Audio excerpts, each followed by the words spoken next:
దేవునికి స్తోత్రం కలుగునుగాక. ఈ వాక్యం వీక్షిస్తున్న మీ అందరికీ ప్రభు అయిన యేసుక్రీస్తు నామంలో నా హృదయపూర్వకమైన వందనాలు తెలియజేస్తున్నాను.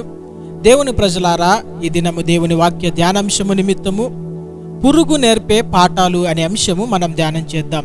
ఎందుకు ఈ అంశము తీసుకుంటున్నానంటే, బైబిల్ గ్రంథంలో దావీదు భక్తుడు ఆయన నేను నరుడను కాను నేను పురుగును అంటాడు. ఆ వాక్యాన్ని మనం గమనించినట్లయితే కీర్తనల గ్రంథము 22వ అధ్యాయము 6వ వచనం గమనిద్దాం. నేను నరుడను కాను నేను పురుగును, నరుల చేత నిందింపబడిన వాడను, ప్రజల చేత తృణీకరింపబడిన వాడను. చూడండి దేవుని ప్రజలారా, దావీదు రాజు గురించి మనం చూసినట్లయితే ఆయన గొప్ప రాజు, ఆయన దేవుని హృదయానుసారుడైన మనుష్యుడు అని ఆయన గురించి మనము గొప్పగా మనం చూస్తాం బైబిల్ గ్రంథంలో. అయితే ఆయన జీవితంలో కొన్ని సందర్భాలలో దావీదు మహారాజు ఏమంటాడంటే, అయ్యా నేను నరుడను కాదు నేను పురుగును. ఎందుకు అంటున్నాడంటే, నేను నరుల చేత తృణీకరించబడిన వాడని. మన జీవితాల్లో కూడా ఆయా సందర్భాలలో ప్రజల చేత తృణీకరించబడే సమయాలు వస్తాయి. అంటే పురుగు అంటే ఒక విలువ లేనిది, తృణీకరించబడినది అని తన జీవితాన్ని పురుగుతో పోల్చుకుంటున్నాడు దావీదు భక్తుడు. నా దేవుని ప్రజలారా, భక్తులు ఏది పలికినా కూడా దానిలో చాలా ఒక గూఢ భావము, గూఢ అర్థం ఉంటుంది. పురుగు గురించి మనం గమనిస్తే, పురుగులో ఉన్న 4 గుణ లక్షణాలు మనం గమనిస్తే, మొట్టమొదటగా పురుగు బుస కొట్టదు. పురుగును మనం గమనిస్తే నేలన ప్రాకే పురుగులు అవి దాని దారి వెంట అవి వెళ్తూ ఉంటాయి, కానీ అవి బుస్స కొట్టి ఇతరులకు హాని చేసే ఆలోచన కలిగి ఉండవు. అదే పామును మనం గమనిస్తే, పాము బుస్స కొడుతుంది, పాముకు కోపం ఉంటుంది, పాము మనిషిని హాని చేసేదిగా ఉంటుంది, కానీ పురుగు మాత్రము బుస్స కొట్టదు. నా దేవుని ప్రజలారా, ఈ బుస్స కొట్టదంటే దానికి అర్థం ఏమిటంటే, ఇది పగ, ఇది కోపము, ఇది ద్వేషానికి సాదృశ్యముగా ఉంది. మన జీవితాల్లో కూడా పురుగులాగా బుస్స కొట్టని స్వభావం కలిగి మనం ఉండాలి. చాలా మంది జీవితాలలో కక్షలు, కోపాలు, ద్వేషాలు పెట్టుకొని తమ జీవితాన్ని ముందుకు సాగిస్తుంటారు. అయితే లేఖనం మనకు సెలవిచ్చిన మాట ఏమిటంటే, చూడండి కీర్తనల గ్రంథము 37వ అధ్యాయము 8వ వచనం గమనించినట్లయితే, కోపము మానుము, ఆగ్రహము విడిచిపెట్టుము, వ్యసనపడకుము, అది కీడుకే కారణము. నా దేవుని ప్రజలారా, చదివిన లేఖనంలో ఏమనుందంటే, కోపము మానుము, ఆగ్రహము విడిచిపెట్టుము. మన జీవితాలలో కోపము అత్యంత ప్రమాదకరమైన లక్షణము. ఎందుకంటే కోపము ద్వారా గొప్ప గొప్ప ద్రోహ కార్యాలు జరుగుతాయి. ఒక మనిషి తన జీవితంలో తనకు కలిగిన కోపాన్ని తను కంట్రోల్ చేసుకోలేకపోతే ఎన్నో అనర్థాలు తన జీవితంలో జరిగే ప్రమాదం ఉంది. అందుకనే కోపము మానుము, ఆగ్రహమును విడిచిపెట్టుము, వ్యసనపడకుము, అది కీడుకే కారణము. బైబిల్ గ్రంథంలో చాలా మంది జీవితాల్లో మనం చూస్తే, కోపపడిన వారు తమ జీవితాల్లో నష్టపోయిన వారుగా, తమ జీవితంలో చేదు అనుభవాన్ని అనుభవించిన వారుగా మనం చూడవచ్చు. నా దేవుని ప్రజలారా, ఆయా సందర్భాలలో తల్లిదండ్రులుగా కొంతమంది పిల్లల మీద కోపపడవలసిన సందర్భాలు వస్తాయి. కొంతమంది యజమానులు తమ యొక్క దాసుల మీద కోపపడే సందర్భాలు వస్తాయి. కొంతమంది తమ కుటుంబాలలో కొంతమంది మీద కోపపడే ఒక సందర్భాలు వస్తాయి. కానీ ఈ కోపపడే సమయంలో దానికంటూ ఒక లిమిట్ ఉంటుంది. కోపంలో ఏదో గొప్ప ఆధిపత్యము చూపించాలని, కోపంలో నేను గొప్పవాణ్ణి అనిపించుకోవాలని ఇష్టం వచ్చినట్టు ప్రవర్తిస్తే గొప్ప అనర్థాలు జరుగుతాయి. కోపంలో చెయ్యరాని పనులు చేస్తే జీవితాంతము కూడా బాధపడుతూ ఉండవలసిన పరిస్థితి ఉంటుంది. నా దేవుని ప్రజలారా, అందుకనే లేఖనంలో ఇంకొక మాట ఉంటుంది. చూడండి ఎఫెసీయులకు రాసిన పత్రిక 4వ అధ్యాయం 26వ వచనం ఏమని ఉంటుందంటే, కోపపడుడి కానీ పాపము చెయ్యకుడి, సూర్యుడు అస్తమించు వరకు మీ కోపము నిలిచి ఉండకూడదు. నా దేవుని ప్రజలారా, చదవబడిన లేఖనంలో కోపపడుడి కానీ పాపము చెయ్యకుడి. ఎంతవరకు మీ కోపం ఉండాలో తెలుసా? సూర్యుడు అస్తమించే వరకు మీ కోపము నిలిచి ఉండకూడదని పౌలు గారు ఎఫెసీయులకు రాసిన పత్రికలో ప్రజలకు చెబుతూ ఉన్నాడు. కోపపడాలి, కొద్ది సమయాల్లో కొన్ని అవసరతలను బట్టి కోపపడాలి, కానీ పాపము జరగకూడదు. కోపపడు కానీ బూతులు మాట్లాడకు, కోపపడు కానీ కొట్లాటలు, తిట్లు, గొడవలు పెట్టుకోకు, కోపపడు కానీ చంపడాలు, ఇతరులకు హాని చేయడాలు, ఇతరులను గాయపరచడము చేయకూడదు. నీ యొక్క కోపం ఎంతవరకు నిలిచి ఉండాలో తెలుసా? సూర్యుడు అస్తమించే లోపలే నీ కోపము తగ్గిపోవాలి, సమాధాన పడాలి. ఎక్కువసేపు ఎక్కువ సమయము అసమాధానం కలిగి ఉండకూడదు. నా దేవుని ప్రజలారా, లేఖనంలో చాలా స్పష్టమైన మాటలు పౌలు గారు తెలియజేస్తున్నారు. నీ జీవితంలో ఏదైనా కోపపడే సమయం వచ్చిందా, ఆ కోపము కొంచెం వరకే ఉండాలి. దేవుడు అంటాడు, నా కోపము నిమిషం మాత్రం ఉండును, నా దయ ఆయుష్కాలమంతయు నిలుచును అంటున్నాడు. మన జీవితాల్లో కూడా దేవుని నమ్ముకున్న వారము కోపపడే సందర్భం వచ్చినప్పుడు దాన్ని అణుచుకోవాలి. ప్రతి మాటకు చాలా మంది ఊరుకురికనే కోపపడుతుంటారు. కొంతమంది జీవితాల్లో ఎప్పుడు చూసినా కానీ కోపపడుతూనే ఉంటారు. వారి జీవితంలో వాళ్ళ ఫేస్లో ఎప్పుడు కూడా కోపం ఉంటుంది. కానీ ఈ కోపం ఇదంతా కూడా మనకి అనార్థాలకు దారి తీస్తుంది. మన జీవితము దుఃఖకరంగా జీవించవలసిన వస్తుంది. మనము పగలు కక్షలు విభేదాలు పెట్టుకోకూడదు. చాలా మంది జీవితాలు ఎలాగుందంటే, కోపంలో ఒక మాట అంటారు, వారితో కనెక్షన్ కట్ చేసేసుకుంటారు. అది బంధువులు కావచ్చు, ఫ్రెండ్స్ కావచ్చు, ఇరుగు పొరుగు వారు కావచ్చు, సంఘములో ఉన్న సహోదరి సహోదరులతో కావచ్చు. కోపముతో ఏం చేస్తారంటే వారి మీద కక్ష పెంచుకుంటారు, పగ పెంచుకుంటారు. అది దీర్ఘకాలం ఎక్కువగా అయిపోతూ ఉంటుంది. కానీ ఆ కోపముతో వారు పెంచుకున్న పగ అవన్నీ కూడా తగ్గిపోవు. బుసకొట్టే స్వభావము, పురుగు లాంటి స్వభావము కాదు. నా దేవుని ప్రజలారా, కోపము నీలో ఉన్నంత వరకు నువ్వు ప్రజలను దూరం చేసుకుంటూనే ఉంటావు. చివరికి నువ్వు ఒంటరిగా మిగిలిపోతావు. నీ కోపము మనుషులను దూరపరుచుకునేదిగా ఉండకూడదు. ఆ దినాలలో బైబిల్ గ్రంథంలో యోసేపును మనం చూస్తే, యోసేపుకు తన అన్నలు ఎంతగానో కీడు చేశారు, కొట్టారు. యోసేపు మీద అసూయ కలిగి అతన్ని ఒక బావిలో పడవేశారు. అయినా కూడా విని ఇలాగ వదిలేస్తే ఏం రాదు మనకి అని ఐగుప్తుకు ప్రయాణమై వెళ్తుంటే వారికి అమ్మేశారు, ఒక బానిసగా అమ్మేశారు. అయితే ఒక దినాన యోసేపుకు ఒక సమయం వచ్చింది. ఏంటి ఆ సమయం అంటే, భయంకరమైన కరువు చుట్టుపక్కల దేశాలంతా వచ్చినప్పుడు ఐగుప్తులో మాత్రము సమృద్ధి ఉన్నదని తన యొక్క అన్నదమ్ములు అంతా వచ్చి యోసేపు దగ్గరకు వచ్చినప్పుడు యోసేపు వారిని గుర్తుపట్టి, ఆ దినాన నాకు కీడు చేశారు కదా, నన్ను హింసించారు కదా, నన్ను కొట్టారు కదా, నన్ను బానిసగా అమ్మవేశారు, నా తండ్రికి నన్ను దూరం చేశారని కోప, పగ, ఈర్ష్య, ద్వేషము పెంచుకొని నాకు ఈరోజు అధికారం ఉంది కదా అని వారిని జైల్లో వేయలేదు. ఈరోజు నాకు అధికారం ఉంది కదా అని వారిని ఉరిదీయలేదు. ఈరోజు నాకు అధికారం ఉంది కదా అని వారిని కొట్టియలేదు. ఆయన ఏం చేశాడంటే వారి మీద ప్రేమ చూపించి, జాలి చూపించి, వారందరినీ హత్తుకొని ముద్దు పెట్టుకొని వారితో ప్రేమగా మాట్లాడనని లేఖనం సెలవిస్తుంది. మన జీవితాలు కూడా ఇలాగే ఉండాలి. మనకు హాని చేసినా కానీ వారిని మనం ప్రేమించే వారముగా ఉండాలి. సౌలు మహారాజు దావీదుకి ఎంతగానో కీడు చేశాడు. దావీదు ప్రాణం కొరకు వేటాడాడు, ఒక పక్షిని వేటాడే వారిలాగా వేటాడాడు, వెతికాడు, పరిగెత్తాడు.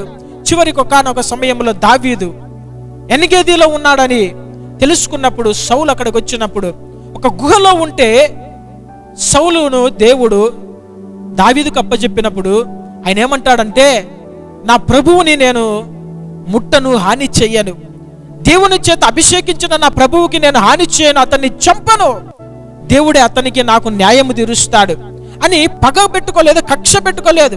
సౌలు 2 సార్లు దావీదు మీద ఈటే విసిరాడు చంపాలని. భయంకరమైన క్రూరత్వం చూపించాడు. అసూయతో విషపు చూపి నిలిపినప్పటికీ కూడా దావీదు ఏం చేశాడంటే పగ, కక్షలు పెట్టుకోకుండా దేవుని బట్టి అతన్ని క్షమించాడు. ఒకానొక సమయంలో ఆ గుహ నుండి దూరంగా వెళ్ళి అక్కడి నుండి యజమానుడా అని పిలిచాడు. వెంటనే సౌలు వెనక్కి తిరిగి చూసినప్పుడు, నా ఏలినవాడ రాజా అని ఈ దావీదు పిలిచినప్పుడు సౌలు చూసినప్పుడు అతడు సాష్టాంగపడి నమస్కారం చేసినట్లుగా మనం చూడవచ్చు. నా దేవుని ప్రజలారా, ఈ యొక్క దావీదు పగలు కక్షలు పెట్టుకొని వాడుగా ఉన్నాడు కాబట్టే బైబిల్ గ్రంథంలో ఒక మాట ఏమని ఉంటుందంటే, సౌలు కుటుంబము అంతకంతకు నీరసిల్లెను, దావీదు కుటుంబము అంతకంతకు వర్ధిల్లెను అని ఉంటుంది. నీ జీవితంలో, నీ కుటుంబంలో ఎప్పుడైతే కోపము, పగలు, కక్షలు, బుస్సకొట్టే స్వభావం కలిగి ఉంటావో నీ కుటుంబము అంతకంతకు నీరసిల్లిపోతుంది. అయితే నువ్వు క్షమించే స్వభావము, తగ్గించుకునే స్వభావము, ప్రేమించే స్వభావం కలిగి ఉంటే నీ కుటుంబము అంతకంతకు వర్ధిల్లుతుంది. నా దేవుని ప్రజలారా, కోపము గొప్ప ద్రోహ కార్యాలు జరిగిస్తుంది. ఆ దినాలలో దేవుడు హేబేలు అర్పణను అంగీకరించాడని కయ్యూనికి భయంకరమైన కోపం వచ్చేసింది. కోపముతో అతడు తన ముఖాన్ని చిన్నపుచ్చుకున్నాడని ఆదికాండము 4వ అధ్యాయంలో 5-6 వచనాల్లో మనం చూడవచ్చు. అప్పుడు నుండి ఈ యొక్క హేబేలు మీద కయ్యను అసూయ పడి కోపముతో ఎలాగైనా తమ్ముణ్ణి చంపేయాలని కుట్ర పన్ని ఎలాగైనా గాని తమ్ముణ్ణి చంపేశాడు. దాన్ని బట్టి అతడు నరహంతకుడుగా మార్చబడ్డాడు. మొట్టమొదటి నరహంతకుడిగా కయీను మార్చబడ్డాడు. దేశదిమ్మరైపోయాడు. నా దేవుని ప్రజలారా, కోపము మన జీవితాలలో దేవుని నీతిని జరిగించలేదు. కోపము మన జీవితాలలో మనం అనుకున్న స్థానాలకు మనం వెళ్ళడానికి అది ఏమాత్రం కూడా మనకు ఉపయోగపడదు. అందుకనే క్రైస్తవుడైన దేవుని బిడ్డ, నీ జీవితంలో కోపాన్ని తగ్గించుకో. పురుగులాగా బుస్స కొట్టే స్వభావము లేనివానిగా నువ్వు ఉండాలి. పురుగు బుస్స కొట్టదు, పాము మాత్రమే విషము కలిగి బుస్స కొట్టి అనేకులకు హాని చేస్తుంది. ఇది నానా నీవు ఎలాంటి పరిస్థితిలో ఉన్నావు ఒకసారి ఆలోచన చేసుకోవాలి. రెండవదిగా, పురుగులో ఉన్న ఒక స్వభావం ఏమిటంటే పురుగుకు వెన్నెముక ఉండదు. మనం చూసినట్లయితే నేలను ప్రాకే పురుగుకు వెన్నెముక ఉండదు. అంటే ఈ వెన్నెముక అంటే ఏంటంటే స్వచిత్రానికి సాదృశ్యం. స్వచిత్తం అంటే సొంత నిర్ణయాలు. నేను, నా భార్య, నా పిల్లలు, నా ఆస్తి, నా సంపాదన, నా ఇష్టం అంటారు కదా. మనం ఏదైనా ఒక పనిని ప్రారంభించేటప్పుడు ఇది దేవుని చిత్తమా కాదా, ఈ మార్గంలో నేను ప్రయాణిస్తే, నేను ఈ చదువు చదివితే, లేదంటే ఈ వ్యాపారం చేస్తే, ఈ ఉద్యోగం చేస్తే నాకు ఆశీర్వాదకరంగా ఉంటుందా లేదా, లేదంటే నష్టపోతానని మన సొంత ఆలోచనలు తీసుకోకుండా దేవుని మనం అడగాలి. దేవుని సన్నిధిలో ప్రార్థన చేయాలి. అయ్యా, నీ చిత్తం ఏమిటి నా పట్ల అని మనము దేవుని సన్నిధిలో కనిపెట్టి ప్రార్థన చేసి దేవుని యొక్క ఆలోచన ప్రకారం మన జీవితాల్లో మనం ముందుకెళ్ళాలి. బైబిల్ గ్రంథంలో యేసుక్రీస్తు ప్రభుల వారు మనకు మాదిరి. ఆయన ఏది చేసినా కూడా మనకు మాదిరిగా ఉండునట్లు ఆయన చేశాడని లేఖనంలో మనం చూడవచ్చు. యేసుక్రీస్తు ప్రభుల వారు ఏమంటారంటే, నేను నా తండ్రి చిత్తాన్ని, నా తండ్రి పనిని జరిగించడానికే ఈ భూలోకాన్ని వచ్చాను, నా తండ్రి పని మీద నేను ఉండాలి అంటాడు. బైబిల్ గ్రంథంలో ఆ మాట మనం చూస్తే యోహాను సువార్త 4వ అధ్యాయం 34వ వచనం చదువుదాం. యేసు వారిని చూచి, నన్ను పంపిన వాని చిత్తము నెరవేర్చుటయు ఆయన పని తుదముట్టించుటయు నాకు ఆహారమై ఉన్నది. చూడండి నా దేవుని ప్రజలారా, యేసయ్య అంటున్నాడంటే నా పని, నా ఆహారం ఏమిటంటే నన్ను పంపిన వాని యొక్క చిత్తము నెరవేర్చాల. నేను ఒక ప్రణాళిక ప్రకారం ఈ భూలోకానికి పంపబడ్డాను. నేను మహిమను విడిచి ఈ భూలోకానికి నరవతారిగా, దీనునిగా, దరిద్రునిగా ఎందుకు వచ్చానంటే నాకు ఒక పని అప్పచెప్పబడింది. నేను నా ఇష్టము, నేను ఎలాగైనా బ్రతుకుతాను, సమయాన్ని వృధా చేస్తాను అనేదానికి లేదు. నేను ఒకరి చేత నడిపించబడుతూ ఉన్నాను.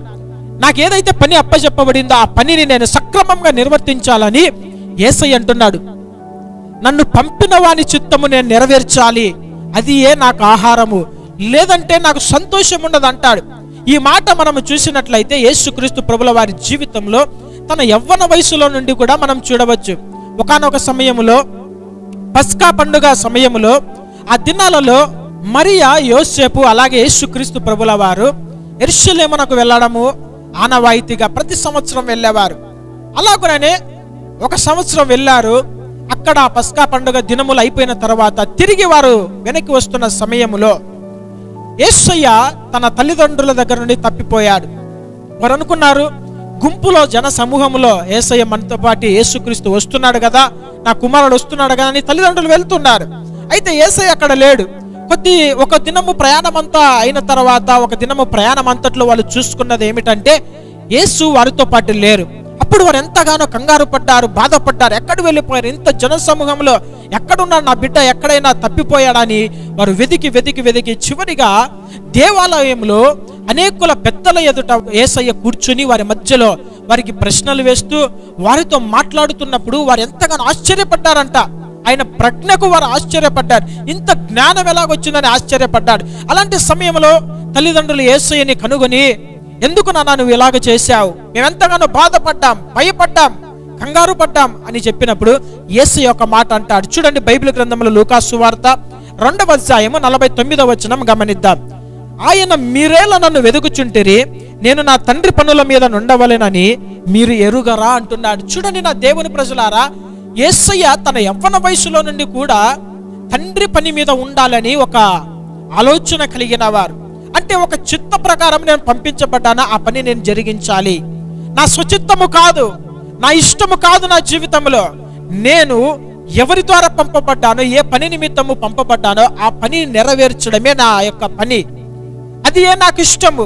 నా తండ్రి పని మీద నేను ఉండవలసి ఉన్నదని మీరు ఎరుగరా అని తన తల్లిదండ్రులతో అంటున్నాడు. నా దేవుని ప్రజలారా, ఈ భూలోకంలో మన అందరి పట్ల కూడా దేవునికి ఒక చిత్తం అనేది ఉంది. ఏ వ్యక్తి కూడా ఊరికనే ఈ భూలోకంలో ఎలాంటి ప్రయోజనం లేకుండా, ఎలాంటి ప్రణాళిక లేకుండా ఈ భూలోకానికి పంపించబడ్డాడు. అయితే మన జీవితంలో అత్యంత ప్రాముఖ్యమైన దశ ఏంటంటే, నా జీవితం పట్ల దేవుని చిత్తం ఏమైనది, ఏ పాత్రగా నేను ఈ భూలోకానికి పంపబడ్డాను, దేవుని కొరకు ఏ పని నేను చేయాలి అని గ్రహించవలసిన జ్ఞానము కలిగి మనం ప్రవర్తించాలి. ఒక్కొక్కరు ఒక్కొక్క పని చేయాలి. సేవకులు, పరిచర్య చేసేవారు, సువార్థికులు, లేదంటే ఇంకా దేవుని రాజ్య వ్యాప్తి నిమిత్తం రాజ్య నిర్మాణములో ఒక్కొక్కరు ఒక్కొక్క పాలిభాగస్తులాగా పని చేయాలి.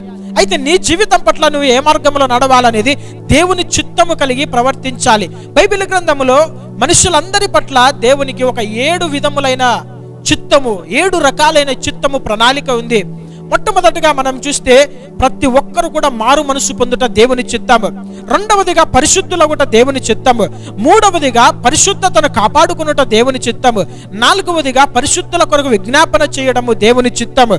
ఐదవదిగా సమయాన్ని సద్వినియోగం చేసుకోవడం దేవుని చిత్తము. ఆరవదిగా దేవునికి కృతజ్ఞతాస్తుతులు చెల్లించుట ఆయన చిత్తము. ఏడవదిగా ప్రతి ఒక్కరు నిత్య జీవము పొందుట ఆయన చిత్తము. నీ జీవితంలో దేవుని చిత్తానికి వ్యతిరేకమైన కార్యం ఏదైనా చేస్తే ఆయన కోపము, ఆయన ఉగ్రత నీ మీదకి వస్తుంది. కాబట్టి నా దేవుని ప్రజలారా, ఎప్పుడు కూడా స్వచిత్తాన్ని ఆధారం చేసుకుని మనం ముందుకు వెళ్ళకూడదు, కానీ దేవుని ప్రణాళిక, దేవుని చిత్తం ఏమైనదని దేవుని మనము అడిగి ఆయన ఇష్ట ప్రకారము మనం నడవాలి. యేసయ్య నడిచినట్లుగా మనము కూడా మన జీవితాల్లో ఆయన పని చేస్తేనే మనకు సంతోషము, ఆయన పని జరిగిస్తేనే సమాధానము. లేదంటే ఎన్ని కోట్ల డబ్బు ఉన్నా కానీ, ఎంత ఆస్తి ఉన్నా కానీ దేవుని చిత్తము మన జీవితంలో మనం నెరవేర్చలేకపోతే సమాధానం ఉండదు, శాంతి ఉండదు, నెమ్మది ఉండదు. అందుకే నా దేవుని ప్రజలారా, మీ జీవితాలలో స్వచిత్తాన్ని ఆధారం చేసుకోవద్దు. పురుగుకు వెన్నెముక లేదు అంటే వెన్నెముక లేనివాడు ఎలాగుంటాడు? తనంతట తాను లేవలేడు, తనంతట తాను కూర్చోలేడు. ఎవరో వారికి ఒక సహాయం అందించాలి, లేపాలి, వారిని నడిపించుకుంటూ వెళ్ళాలి, మరలా కూర్చోబెట్టాలి, మరలా లేపాలి. వారి యొక్క సొంత పనులు కూడా వారు చేసుకోలేరు. నీ జీవితంలో కూడా నీ సొంతము, నీ ఇష్టము కాదు, నీ దేవుని చిత్తము నీ జీవితంలో నెరవేర్చబడాలి. మూడో విషయము, పురుగు విర్రవీగదు. మనం చూస్తే పాము విర్రవీగుతుంది, పాము విచ్చలవిడిగా ప్రవర్తిస్తుంది, అది తిరగమల్లుతుంది, కానీ పురుగు విర్రవీగదు. పురుగు ఎంత సాధు స్వభావం కలిగి నేలను ప్రాకుకుంటూ వెళ్తుంటది, ఎవరికి హాని చేయదు. దానిని మనం ఏదైనా కదిలిచ్చినా కానీ అది తిరిగి మన మీదికి రాదు, మనకి హాని చేయదు, దాని దారిని అది వెళ్తూ ఉంటుంది. నా దేవుని ప్రజలారా, ఒక ఉదాహరణ చెప్తా. ఎక్కడైనా మీరు బీచ్కి వెళ్తే, ఎక్కడైనా నీళ్లున్న ప్రదేశంలో అలలు వస్తూ ఉంటాయి, పెద్ద పెద్ద అలలు, కెరటాలు వస్తుంటాయి. అలలు ఒడ్డుకొచ్చే సమయంలో ఆ బీచ్లో ఉన్నవారు, చాలా మంది తెలిసిన వారు ఏం చేస్తారంటే, అల వచ్చేటప్పుడు వారు 2 చేతులలాగా ముడుచుకొని అలాగా కిందికి వంగుతారు. ఎందుకంటే అలాగనే మనము అల వచ్చినప్పుడు నిటారుగా నిలబడితే అల మనల్ని కొట్టేస్తుంది, అలా మనల్ని పడగొడుతుంది, మరలా అది సముద్రంలోనికి లాక్కొని వెళ్తుంది. ఎప్పుడైతే మనం వంగుతామో అలాగ మన పై మీద నుండి పొర్లి తిరిగి మరలా అది వెనక్కి వెళ్తుంది. మన జీవితంలో కూడా విర్రవీగే స్వభావం ఉండకూడదు, అంటే తగ్గించుకునే స్వభావము. మన జీవితంలో ఎలాగుండాలి మనం అంటే, వంగిపోయే స్వభావం, వంగాలి, తగ్గించుకోవాలి. తగ్గింపు లేకపోతే దేవుని కొరకు ఆత్మలను మనం సంపాదించలేము. అలా వచ్చినప్పుడు, కెరటాలు వచ్చినప్పుడు నిటారుగా నిలబడిపోతే కింద పడిపోతాం. నా దేవుని ప్రజలారా, ఒక ఉదాహరణ చెప్తే, పౌలు భక్తుడు అంటాడు తన జీవితంలో ఒక మాట చూడండి. కొరింథీయులకు రాసిన మొదటి పత్రిక 9వ అధ్యాయము 19 నుండి 22 వచనాలు చదువుదాం. నేను అందరి విషయము స్వతంత్రుడనై ఉన్నను, ఎక్కువ మందిని సంపాదించుకొనుటకై అందరికి నన్ను నేనే దాసునిగా చేసుకొంటిని. యూదులను సంపాదించుకొనుటకు యూదులకు యూదుని వలె ఉంటిని. ధర్మశాస్త్రమునకు లోబడిన వారిని సంపాదించుకొనుటకు నేను ధర్మశాస్త్రమునకు లోబడిన వాడను కాకపోయినను ధర్మశాస్త్రమునకు లోబడిన వాని వలె ఉంటిని. దేవుని విషయమై ధర్మశాస్త్రము లేని వాడను కాను గాని క్రీస్తు విషయమై ధర్మశాస్త్రమునకు లోబడిన వాడను. అయినను ధర్మశాస్త్రము లేని వారిని సంపాదించుకొనుటకు ధర్మశాస్త్రం లేని వారికి ధర్మశాస్త్రము లేని వాని వలె ఉంటిని. బలహీనులను సంపాదించుకొనుటకు బలహీనులకు బలహీనుడనైతిని. ఏ విధము చేతనైనను కొందరిని రక్షింపవలనని అందరికీ అన్ని విధముల వాడనై ఉన్నాను. నా దేవుని ప్రజలారా, ఎంత గొప్ప మాటలు పౌలు భక్తుని నోట నుండి మనం చూస్తున్నామంటే, ఈయనంట అందరికీ నేను స్వతంత్రుడై ఉన్నా గాని నేను అందరికీ దాసుడై ఉన్నాను. ఎందుకు? పౌలు అంటే నాయకుడు, పౌలు సువార్థికుడు, పౌలు అనేక సంఘాలను స్థాపించినవాడు, అనేక ఆత్మలకు తండ్రి లాంటి వాడు. అయితే పౌలు అంట అందరి కోసము నన్ను నేను దాసునిగా చేసుకున్నాను. ఎందుకు? ధర్మశాస్త్రమునకు లోబడే వారికి పౌలు గారు, నేను ధర్మశాస్త్రమును లోబడే వారిగా ఉన్నాను. ధర్మశాస్త్రము లోబడని వారికి ధర్మశాస్త్రానికి వ్యతిరేకం నేను కాదు, కానీ ధర్మశాస్త్రముకు లోబడని వానిగా నేను ఉన్నాను. బలహీనులను సంపాదించుకునే దానికోసము బలహీనులకు బలహీనులుగా ఉన్నాడు. ఏ విధము చేతనైనాను కొందరినైనా రక్షించడానికి అందరి కొరకు అన్ని విధముల వంటి వానిగా ఉన్నానంటున్నాడు. మన జీవితంలో తగ్గింపు స్వభావం అనేది చాలా ముఖ్యం. అందరి దగ్గర తగ్గించుకొని ఉండాలి. కొంతమంది అంటారు, నాకున్న డబ్బును బట్టి, నాకున్న ఉద్యోగాన్ని బట్టి, నాకున్న కులమును బట్టి, నాకున్న పేరు ప్రఖ్యాతుల బట్టి, ఆస్తులను బట్టి నాకు తగిన వారితోనే నేను సాంగత్యం చేస్తాను, స్నేహం చేస్తాను. నాకంతా నా స్టేటస్కి తగిన వాళ్ళు మాత్రమే ఫ్రెండ్స్. నాకు ఉద్యోగస్తులే నాకు ఫ్రెండ్స్. వ్యాపారం చేసుకునేవారు వ్యాపారస్తులే నా ఫ్రెండ్స్. బీదలను మేము పట్టించుకోము. నా కులము అనేది గొప్ప కులము, మా కులస్తులే మాకు సహవాసము. మిగతా వారితో మేము సహవాసం చేయము, వారితో పలకరించము, వాళ్ళని పెద్దగా పట్టించుకోము. రకరకాలుగా క్రైస్తవులో కూడా కొన్ని భిన్నాభిప్రాయాలు ఉన్నాయి. చాలా మంది తగ్గింపు స్వభావం లేదు. పౌలు గారు అంటారు, అంత గొప్ప సేవకుడు, 14 పత్రికలు రచించిన వాడు, ఆయన దేవుని నమ్ముకోక ముందు మత ప్రావిష్టుడుగా ఉన్నాడు.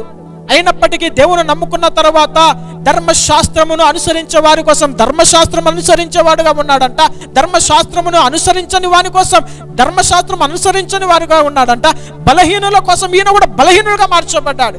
ఇంకా పౌలు గారి జీవితంలో దుఃఖపడు వారితో దుఃఖపడుడి, సంతోషించు వారితో సంతోషించుడి, ఏ విధము చేతనైనా కానీ ఒక ఆత్మను రక్షించడానికి ఎంతకైనా తగ్గించుకో, ఎంతకైనా నిన్ను నువ్వు వంగిపోయే స్వభావంలోనికి రా. నా దేవుని ప్రజలారా, ఈ దినాన్ని నేను తగ్గను, నేను ఇంతే, నా స్వభావం ఇంతే, నా మాట తీరు ఇంతే, నా ప్రవర్తన ఇంతే అంటే నీ ద్వారా ఆత్మలు రక్షించబడవు. ఒక మాట జ్ఞాపకం చేసుకోండి, నీ సత్ప్రవర్తన ద్వారా అనేకులు దేవుని దగ్గరికి రావాలి, ఆకర్షించబడాలి. నీ ప్రవర్తన ద్వారా, నీ మాటల ద్వారా, నీ క్రియల ద్వారా వారికి సువార్త చెప్పకుండానే వీరు క్రైస్తవులు, దేవుని బిడ్డలు ఇంత మంచివారు, వీరు నమ్ముకున్న దేవుడు ఇంకా ఎంత మంచివాడని అనేకులు ఆకర్షించబడే వారిగా ఉండాలి. తగ్గించుకోవాలి.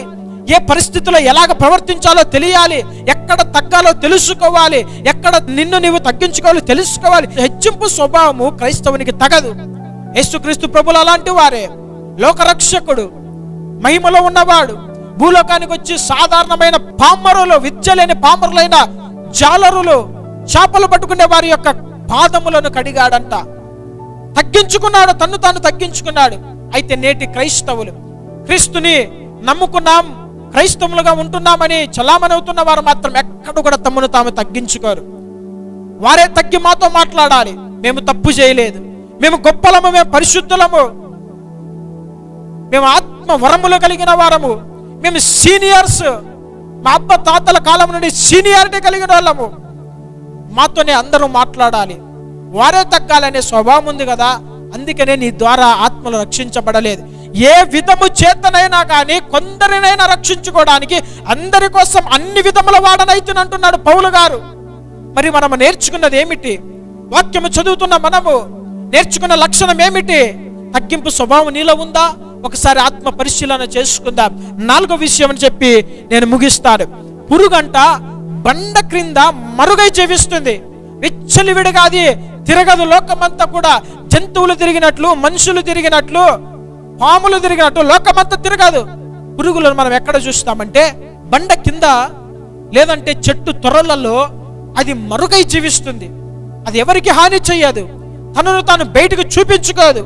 క్రైస్తవుని జీవితం కూడా ఎలాగుండాలంటే, నేను నా ఇష్టము కాదు, నన్ను చూపించుకోకూడదు లోకానికి నేను కాదు, నాలో క్రీస్తు కనపడాలి.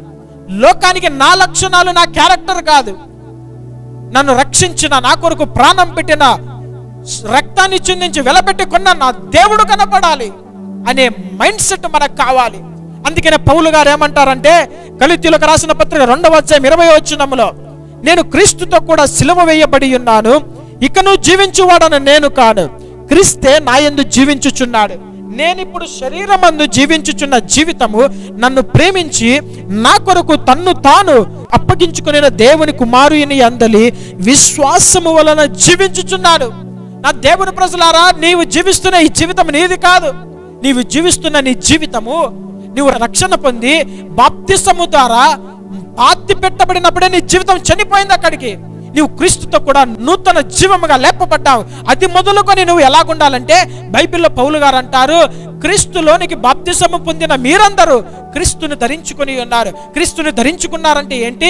నీ జీవితంలో క్రీస్తే కనబడాలి, నీ మాటలలో క్రీస్తే కనబడాలి, నీ చూపులలో క్రీస్తే, నీ ప్రవర్తనలో క్రీస్తే. నిన్ను చూస్తే దేవుడు వారికి కనబడాలి. నీ జీవితంలో ఏ క్రియ నువ్వు చేసినా కానీ క్రీస్తు ప్రేమ బయటికి కనబడాలి. అందుకనే ఈ జీవితం నాది కాదు, నా కొరకు తన్ను తాను అప్పగించుకొని రక్తము కార్చి వెలపెట్టి కొన్న నా దేవునిదే ఈ జీవితం అంటున్నాడు పౌలు గారు. మరలా మన జీవితం ఎలాగుంది? చాలా మంది నా జీవితం నా ఇష్టము, నన్ను ఎవరు చెప్పకూడదు, తల్లిదండ్రులు నాకు చెప్పకూడదు, ఏదైనా తల్లిదండ్రులు గద్దిస్తే నువ్వెవరు నన్ను అనేదానికి అనే స్థాయికి వచ్చారు నేటి యవనస్తులు. నా దేవుని ప్రజలారా, నీ జీవితం నీ ఇష్టము కాదు. దేవుడు నిన్ను వెలపెట్టి విడిపించాడు, పాపము నుండి విడిపించాడు. సేవకులు గద్దిస్తే నువ్వెవరు నన్ను అనేదానికి? నా ఇష్టం అంటారు, లోపడరు. అధికారులు గద్దిస్తే లోపడరు, యజమానులు గద్దిస్తే లోపడరు. నా ఇష్టం అంటున్నారు, నీ ఇష్టము కాదు. నేటి దినాన నువ్వు గ్రహించవలసిన విషయం ఏమిటంటే, నువ్వు జీవిస్తున్న జీవితం నీది కాదు. ఎంత జాగ్రత్తగా క్రైస్తవుడు జీవించాలో తెలుసా? నేను ఏదైనా తప్పు చేస్తే నాలో ఉన్న నా దేవునికి చెడ్డ పేరు వస్తుంది. నేను ఏదైనా తప్పు చేస్తే నా దేవునికి అవమానం కలుగుతుంది. నేను ఏదైనా తప్పు చేస్తే దేవునికి ఆలయమై ఉన్న నా శరీరంలో ఆయన ఉన్నాడు, పరిశుద్ధాత్మ దేవునికి ఏదైనా మచ్చ వస్తుందని జ్ఞానము కలిగి ప్రవర్తించేవారుగా క్రైస్తవుడు ఉండాలి. నా ఇష్టం అనకూడదు, విర్రవీగిపోకూడదు. మరుగైన జీవితము, నేను తగ్గవలసి ఉన్నది, ఆయన హెచ్చవలసి ఉన్నది. నేను మరుగైపోవాలి, క్రీస్తు నాలో ప్రత్యక్షపరచబడాలి అనే ఒక మంచి ఆశయం కలిగి మనం ముందుకెళ్ళాలి. దేవుని ప్రజలారా, బైబిల్ గ్రంథంలో మనం చూసినట్లయితే పురుగు మరుగై బండ క్రింద జీవిస్తుంది. ఇది ప్రార్థన జీవితానికి కూడా సాదృశ్యం. ఏమనుంది బైబిల్ గ్రంథంలో? మత్తయి సువార్త 6వ అధ్యాయము 6వ వచనంలో, నీవు ప్రార్థన చేయనప్పుడు నీ గదిలోనికి వెళ్ళి తలుపు వేసి రహస్యమందున్న నీ తండ్రికి ప్రార్థన చేయము, అప్పుడు రహస్యమందు చూచి నీ తండ్రి నీకు ప్రతిఫలం ఇచ్చును. రహస్యముగా ప్రార్థన చేసే అనుభవం కావాలి. బహిరంగ ప్రార్థనలు బాగానే ఉన్నాయి, కానీ నీకు నీ దేవునితో పర్సనల్ కనెక్షన్ కావాలి, వ్యక్తిగతమైన సంబంధం కావాలంటే నీ గదిలోనికి నువ్వు వెళ్ళి నీవు నీ దేవుడు ఇద్దరు ప్రార్థనలో కలుసుకోవాలి. నా దేవుని ప్రజలారా, ఎంతమందికి రహస్య ప్రార్థన అనుభవం ఉంది? ఎంతమందికి పర్సనల్ ప్రేయర్ ఉంది? మన జీవితాలను మనము ఒకసారి ఆలోచన చేసుకోవాలి. ఒకవేళ నీకు దేవునితో సరి అయిన సంబంధం లేకపోతే ఈ దినానే పురుగులాగా రహస్యముగా బండ క్రింద అది జీవించినట్లు, చెట్టు తొర్రలలో అది జీవించినట్లు మనము కూడా రహస్యము దేవుని ప్రార్థన చేయడం మనం నేర్చుకోవాలి. ఇది నాడా పురుగు నేర్పే 4 విధములైన పాఠాలు మనము బైబిల్ గ్రంథంలోనే మనం చూసాం. నా దేవుని ప్రజలారా, విన్న వాక్య ప్రకారము మీ జీవితాలను కట్టుకోవాలని దేవుడు మిమ్మల్ని హెచ్చరిస్తున్నాడు. అందరూ తలలు వంచి కళ్ళు మూసుకున్నట్లయితే ప్రార్థన చేసుకుందాం. పరిశుద్ధుడా, జీవాధిపతి, జీవం కలిగిన యేసయ్యా, నీ ఘనమైన పరిశుద్ధ నామానికి వందనాలు, స్తోత్రములు ప్రభువా. అయ్యా, పురుగు నేర్పే 4 పాఠములు అయ్యా ఈ దినాన నీ బిడ్డలతో సుట్టిగా స్పష్టంగా మాట్లాడారు. ఎవరిలో అయితే ఈ 4 స్వభావముల లక్షణాలు లేవో ఈ దినము మొదలుకొని ప్రభువా వారు తమ జీవితంలో 4 లక్షణాలు అలవాటు చేసుకున్నట్లు కృప దయచేయండి ప్రభువా. అయ్యా, నీ కొరకు మంచి ఫలములు ఫలించే వారముగా, లోకమునకు నిన్ను చూపించే వారముగా ప్రభువా మమ్మల్ని మేము తగ్గించుకొని ప్రభువా అయ్యా మీ కొరకు జీవించే వారుగా మార్చండి. వాక్యం వీక్షిస్తున్న వారిని మీరు ముట్టండి ప్రభువా, వ్యాధిగ్రస్తులను తాకండి అయ్యా, మీ గాయపడిన హస్తం చేత తాకండి ప్రభువా, మీ రక్తాన్ని పంపించి శుద్ధీకరించండి ప్రభువా, అద్భుతమైన స్వస్థత, విడుదల దయచేయండి. దురాత్మల చేత అయ్యా ఎవరైతే పీడించబడుతున్నారో ఆ బిడ్డలను ప్రభువా మీ వెలుగును ప్రకాశింపచేసి విడిపించమని ప్రార్థిస్తున్నాం. దురాత్మను మీరు పారదొల్లండి అయ్యా, చీకటిలో ఉన్న వారి మీదకి వెలుగును ప్రకాశింపచేయండి. సాతాను సంఖ్యల చేత కట్టబడిన వారికి అయ్యా నీ నామములు విడుదల దయచేయండి ప్రభువా. నీ బిడ్డలందరినీ కూడా ప్రభువా నీ రాకడ కొరకై సిద్ధము చేయమని నజరేయుడైన యేసు నామములో అడిగి వేడుకుంటున్నాను తండ్రి, ఆమేన్. దేవుని ప్రజలారా, ఈ వాక్యము మీకు ఆశీర్వాదకరంగా ఉంటే, దేవుడు మీతో మాట్లాడినట్లయితే మీరు అనేకులకు ఆశీర్వాదకరంగా ఉండాలని, ఈ వాక్యమును అనేకులకు షేర్ చేయాలని, అనేకులకు తెలియపరచాలని ప్రభు పేరట మనవి చేస్తున్నాను. దేవుడు మిమ్మల్ని అత్యధికముగా ఆశీర్వదించి దీవించును గాక. ఆమేన్.